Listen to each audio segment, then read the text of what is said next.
What I have come up with कि मैंने एक प्लान बनाया है जो मैंने अपनी प्रिपरेशन के अकॉर्डिंग बनाया था, जो मुझे काफ़ी हेल्पफुल लगा था। तो उसी को देखते हुए मैंने एक साल का पूरा एक प्लान बनाया था, किस तरीके से चीज़ें करनी चाहिए, प्रिपेयर करनी चाहिए। तो इस वीडियो में मैं वो प्लान आप लोगों के साथ शेयर करूँगा, और साथ ही साथ जो बेसिक डाउट्स होते हैं एक नए एस्पिरेंट के दिमाग में, वो भी मैं ट्राई करूंगा कि वो क्लियर कर सकूं। मेरा नाम जुनैद अहमद है। सिविल सर्विसेज 2018 की परीक्षा में मुझे 3rd रैंक हासिल हुआ था। तो सबसे पहली जो एक चीज़ है एग्ज़ाम के बारे में, वो आपको समझना पड़ेगा कि एग्ज़ाम जो है यूपीएससी वो उसमें रूथलेस कंपटीशन है, ये आप सभी को पता है। तो कहीं पे भी मार्जिन ऑफ एरर जो है वो बहुत ही कम है, तो कहीं पे भी आप गलती नहीं कर सकते। तो वही चीज़ मैं आपको ट्राई कर रहा हूँ इस चीज़ में समझाने के लिए कि स्टार्टिंग में आप इस एग्ज़ाम को किस तरीके से लेके चलें और आगे कैसे प्रोसीड करना है। तो फर्स्ट मैंने क्या ट्राई किया था कि जैसे क्या होता है जनरली जून में जो है बच्चों के एग्ज़ाम ख़त्म होते हैं और उसके बाद वो एक प्रिपेयर करना स्टार्ट करते हैं। तो अगर हम जुलाई से स्टार्ट करें और नेक्स्ट जून तक का एक ईयर का प्लान रखें, तो उसको किस तरीके से हम लेके चल सकते हैं, वो मैं ट्राई कर रहा हूँ यहाँ पे पूरा प्रेजेंट करने का। तो फर्स्ट जो 3 मंथ्स अगर हम देखें तो हमें मिलते हैं जुलाई, अगस्त एंड सितंबर। तो ये आप अपने हिसाब से चेंज भी कर सकते हैं कि कोई इंसान अगर जनवरी से स्टार्ट कर रहा है तो वो जनवरी के स्टार्टिंग के 3 मंथ्स ले सकते हैं। तो अगर हम फर्स्ट देखें जुलाई में, जब आप एकदम नए आते हो, तो आई विल से कि फर्स्ट 15 डेज आपको कहीं टाइम वेस्ट नहीं करना है, आपको एग्जाम को समझना है। जितना अच्छे से आप समझेंगे उतना आपको हेल्प मिलेगा। तो बुक से ज़्यादा आप सिविल सर्विसेज के जो सिलेबस है यूपीएससी का और प्रीवियस ईयर्स पेपर्स हैं उसको एनालाइज करें, बैठ के देखें। सिलेबस तो इनफैक्ट बाय हार्ट कर सकते हैं आप। मेंस का और प्रीलिम्स का सिलेबस आप देखें, उसमें कौन कौन से टॉपिक्स हैं, कहाँ कहाँ से चीज़ें पूछी जा सकती हैं। उसी तरीके से आप सारे जो प्रीवियस ईयर्स पेपर्स हैं, जो मेंस के हैं और प्रीलिम्स हैं, उसको भी एक आइडिया लगाएं। तो स्टार्टिंग में जो आपका टाइम है, जितना ज़्यादा इस चीज़ में जाएगा उतना जल्दी आपको एग्जाम की अंडरस्टैंडिंग होगी। तो आई विल सजेस्ट कि स्टार्टिंग के 15-20 दिन आप फोकस करें कंप्लीट प्रीवियस ईयर्स पेपर्स और सिलेबस के ऊपर। उसके बाद सबसे इंपॉर्टेंट जो बेसिक आपका आता है वो एनसीईआरटीज आती हैं। तो अब बच्चों को ये होता है कि एनसीईआरटीज कहाँ से स्टार्ट करनी चाहिए, 6 से स्टार्ट करनी चाहिए, 9 से स्टार्ट करनी चाहिए, 11 से स्टार्ट करनी चाहिए, 12 से स्टार्ट करनी चाहिए। तो मेरा मानना है, आई विल सजेस्ट कि जो आप ग्रेजुएशन जब आप करके आ रहे हो तो बेसिक अंडरस्टैंडिंग आपको चीज़ों की होती है। तो आई विल से कि अगर आप 9 से भी स्टार्ट करेंगे एनसीईआरटीज तो सफिशिएंट हो जाता है। और आपको ऐसा नहीं है कि सारे सब्जेक्ट्स की एनसीईआरटीज पढ़नी है। तो हिस्ट्री की एनसीईआरटीज से के जो ओल्ड एनसीईआरटीज है या न्यू एनसीईआरटीज है वो आप पढ़िए।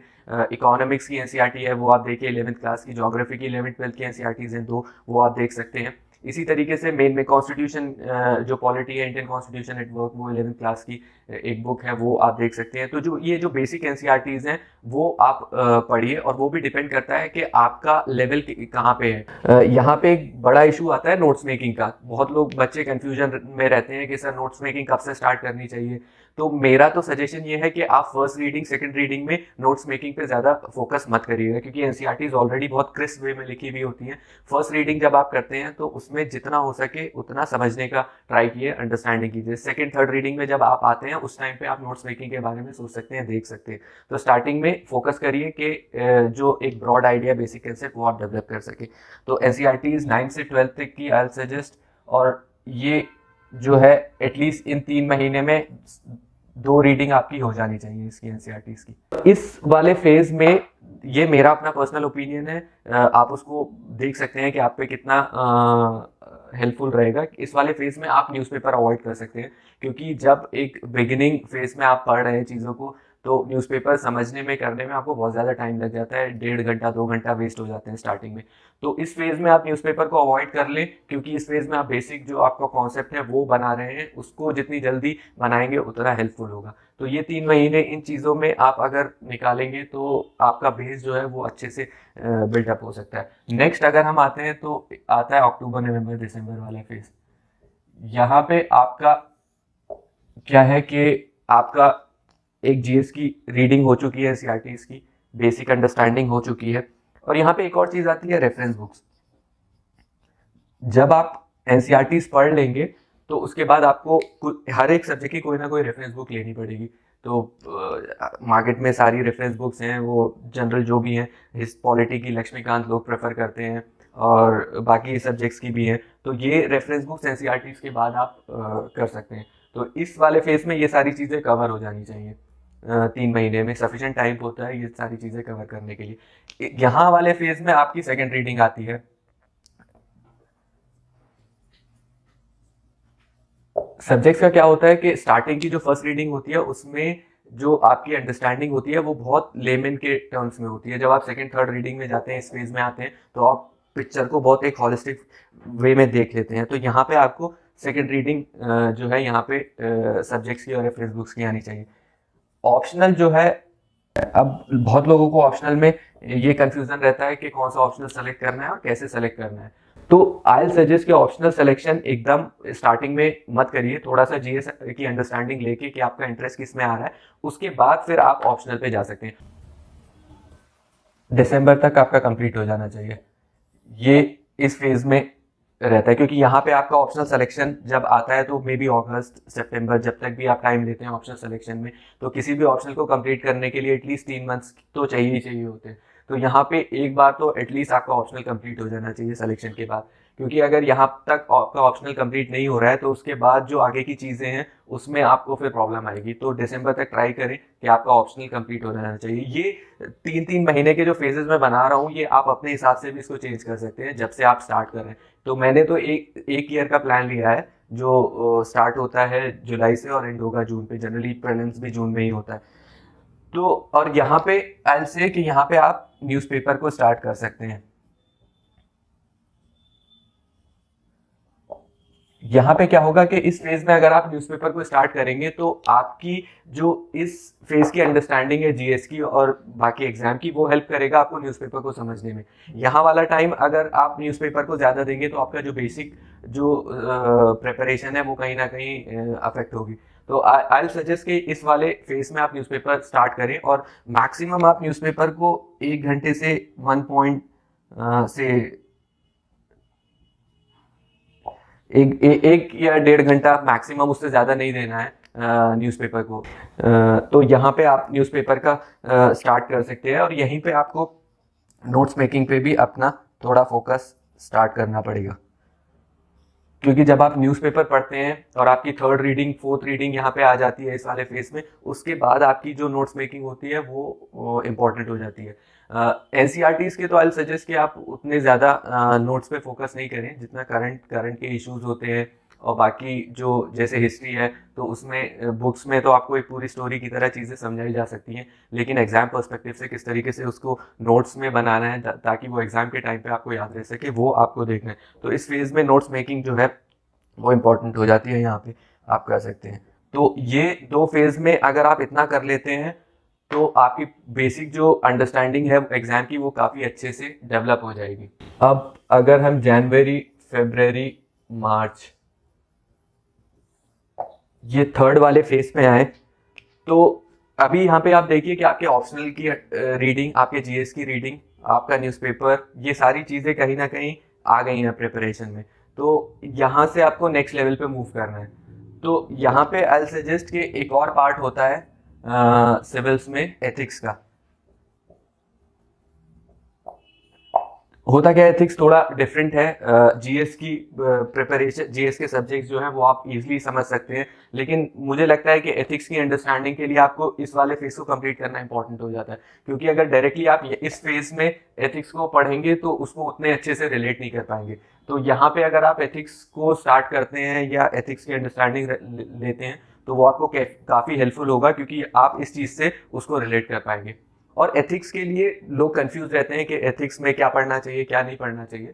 आई से कि एथिक्स में आप देखिए सिलेबस में जो डेफिनेशन टर्म्स हैं, जो चीज़ें दी हुई हैं, उसकी एक बेसिक अंडरस्टैंडिंग आपको नेट से कहीं पे भी मिल सकती है।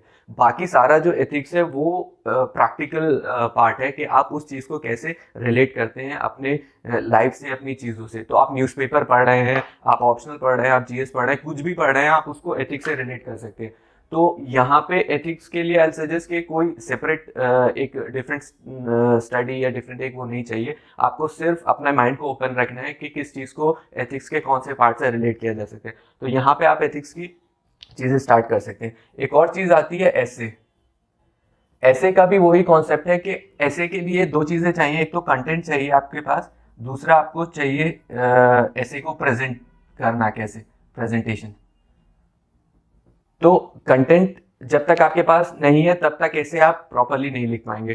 तो यहाँ पे इस फेज तक आपके पास अच्छा खासा कंटेंट तैयार हो जाता है, तो यहाँ पे आपको ऐसे में भी काफ़ी हेल्प मिल जाएगी। आपको ये चीज़ ध्यान में रखनी होगी कि सिविल जो एग्ज़ाम है उसमें कंपटीशन इतना ज़्यादा है कि आपको स्टैंड आउट करना पड़ेगा दूसरे लोगों से। तो उसके लिए आपको ऐसे, एथिक्स, ऑप्शनल, ये ऐसी चीज़ें हैं जहाँ पे आप मार्क्स स्कोर कर सकते हैं और आप थोड़ा सा डिफरेंट देख सकते हैं एग्जामिनर को।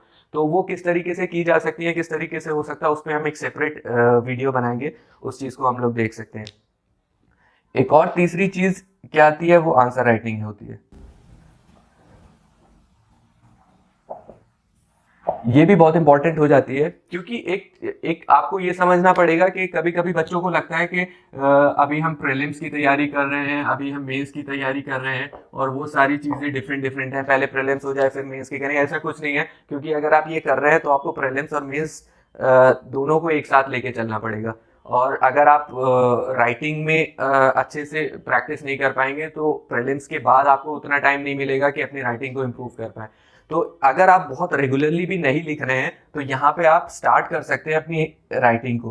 प्रीवियस ईयर्स पेपर्स उठा सकते हैं सिविल सर्विसेज के, उसके क्वेश्चंस कुछ कुछ लिख सकते हैं। वीकेंड्स पे आप ऐसे लिख सकते हैं, या दिन में 2-1 क्वेश्चन जो भी आपको लिखने हो। तो वो एक हैबिट डेवलप होगी आंसर राइटिंग की, जो आपको आगे हेल्प करेगी।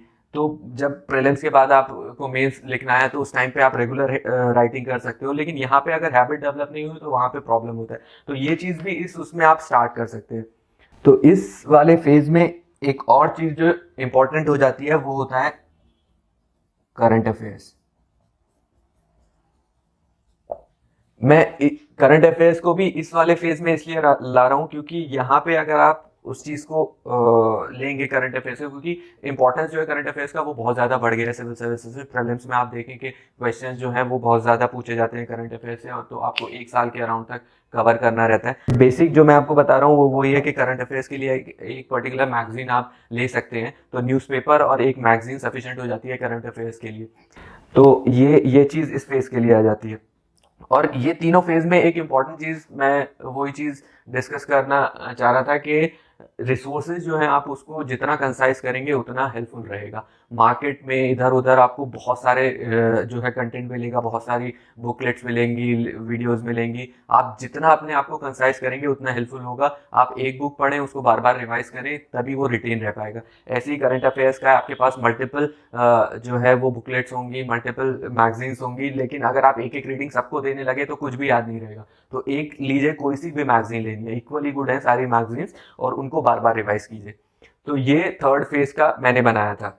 ये सारी चीज़ें मेरे जो मैंने 4-5 साल प्रिपरेशन की है उसमें मैंने देखा कि कहाँ कहाँ पे इशू आते हैं और कहाँ कहाँ पे टाइम वेस्ट होता है, उसको मैंने कंसिडर करके कि जो नया बच्चा आ रहा है उसको प्रॉब्लम ना हो स्टार्टिंग में, उसके हिसाब से ये चीज़ बनाई है। बाकी आप इसको मॉडिफाई कर सकते हैं अपने हिसाब से देखने के लिए।